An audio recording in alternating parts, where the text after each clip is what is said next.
হাসপাতালে মৃত্যুর মুখে বিদ্যা, সঠিক সময়ে এসে কনিষ্কের হাত থেকে বাঁচালো রাজরিত। হ্যাপি বার্থডে দেখা যাবে।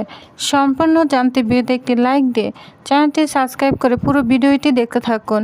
গল্পের শুরুতেই আমরা দেখতে পাবো ত্রিধা রূপকে বোঝানোর চেষ্টা করছে যে রূপ যেন তার স্বামীকে অপমান না করে, কিন্তু পরিস্থিতি আর উত্তপ্ত হয়ে ওঠে যখন সৃঞ্জয় বিদ্যাকে নিয়ে কটাক্ষ করতে শুরু করে। তার দাবি রূপ নাকি বিদ্যা চিন্তা এতটাই ডুবে গিয়েছে যে সে আর কিছুই বুঝতে পারছে না। সৃঞ্জয়ের এমন কথা শুনে রূপ আর চুপ থাকতে পারে না। সে স্পষ্ট জানিয়ে দেয় নিজের সীমা যেন সৃঞ্জয় অতিক্রম না করে। ঠিক তখনই সেখানে প্রীতি এসে উপস্থিত হয়।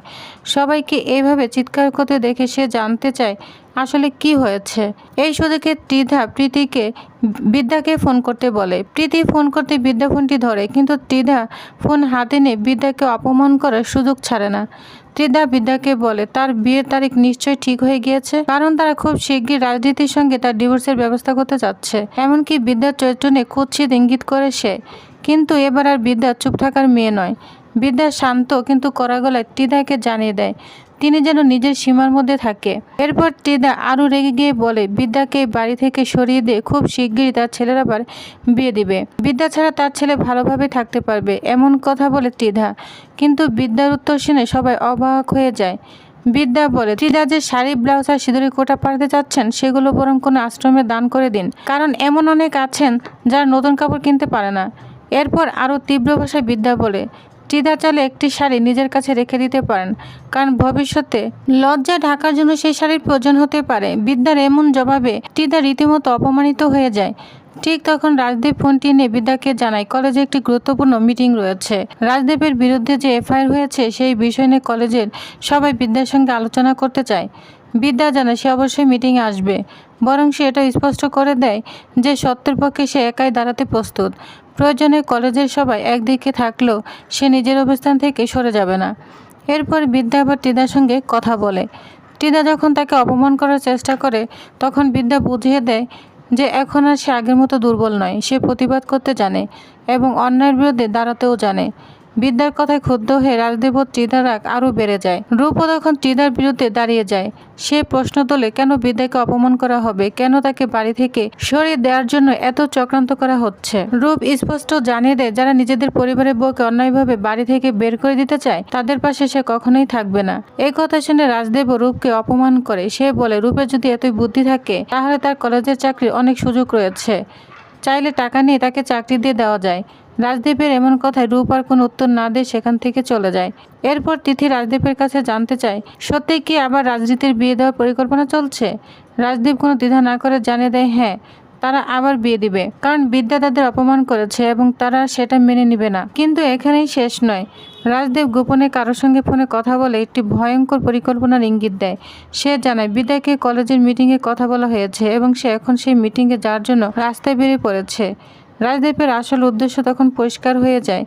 বিদ্যাকে মিটিংয়ে পৌঁছাতে দেওয়া হবে না।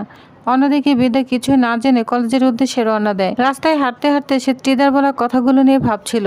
ঠিক সে সময় আচমকাই পিছন থেকে বাইক করে দুজন লোক এসে তার উপর হামলা চালায়। কিছু বুঝে ওঠার আগে বিদ্যার মাথায় লোহার রড দিয়ে আঘাত করা হয়। প্রচণ্ড আঘাতে বিদ্যা রাস্তায় পড়ে যায় এবং জ্ঞান হারিয়ে ফেলে। এদিকে কলেজের সবাই মিটিংয়ের জন্য বিদ্যার অপেক্ষায়। রাজদেবও বাইরে থেকে স্বাভাবিক থাকার চেষ্টা করছে, কিন্তু সে জানে এই মুহূর্তে বিদ্যার সঙ্গে কি ঘটছে। অন্যদিকে অচেতন অবস্থায় বিদ্যাকে কেউ হসপিটালে নিয়ে যায়। বেশ কিছুক্ষণ পর ধীরে ধীরে তার জ্ঞান ফিরে আসে। চোখ খুলতে সে বুঝতে পারে সে হাসপাতালের বিছানায় শুয়ে আছে।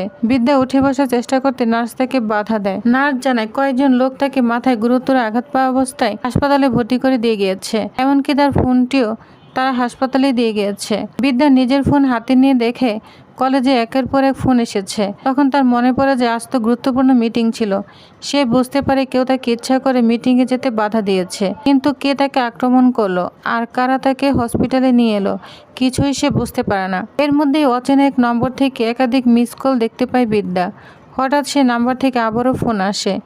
বিদ্যা ফোন ধরতে ওপাশ থেকে একজন নিজেকে কনিষ্ক বিশ্বাস বলে পরিচয় দেয়। নামটি শুনে বিদ্যার রাগ উঠে যায়।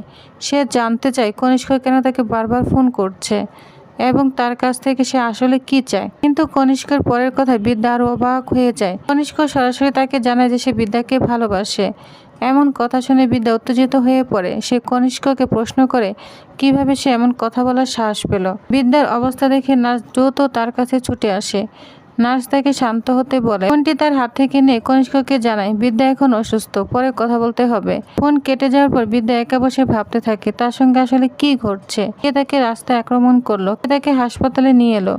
রাজদীপ কি সত্যি তার বিরুদ্ধে কোনো বড় চক্রান্ত করছে? আর কনিষ্ক বা কেন হঠাৎ তাকে ভালোবাসার কথা বলছে? সবচেয়ে বড় প্রশ্ন, বিদ্যা কি শেষ পর্যন্ত কলেজে সে গুরুত্বপূর্ণ মিটিং এ পৌঁছাতে পারবে, নাকি রাজদীপের পরিকল্পনায় সফল হয়ে যাবে? আর বিদ্যার উপর হামলার আসল সত্যি কি সবার সামনে প্রকাশ করতে পারবে? এই ঘটনার পর রাজনীতির প্রবেশই হয়তো পুরো পরিস্থিতিকে নতুন দিকে নিয়ে যেতে পারে।